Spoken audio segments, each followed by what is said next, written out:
আপনার আমি এখনো কাউন্ট করতে পারিনি, বাট ধরেন এখানে আপনার পুলিশ আছে, তারা তো মানুষ, খারাপ হইলেও তারা মানুষ। এখন আপনি যদি একজন মানুষকে মানে মানে আপনার থেকে সে না হয় একটা অপরাধ করে আসছে, এই জন্য কিনা এখন আপনি তাকে নিয়ে এসে আমি এখানে ইয়ে করবো, তাকে আমি এখানে পানিশমেন্ট দেবো? এটা কি সভ্যতার? এটা কোনো সভ্য জাতি না।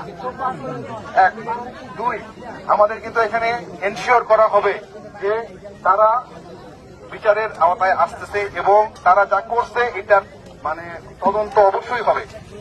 আর আমি নিজেও দেখছি কি হয়েছে।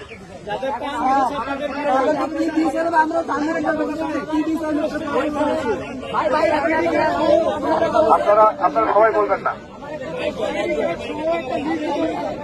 দাঁড়ান দাঁড়ান দাঁড়ান, আপনারা আমাকে মানে একজন করে বলেন যে আপনাদের মানে আর কি জানতে চান।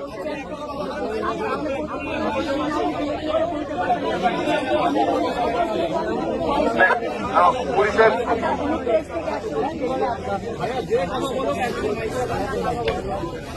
সাংবাদিক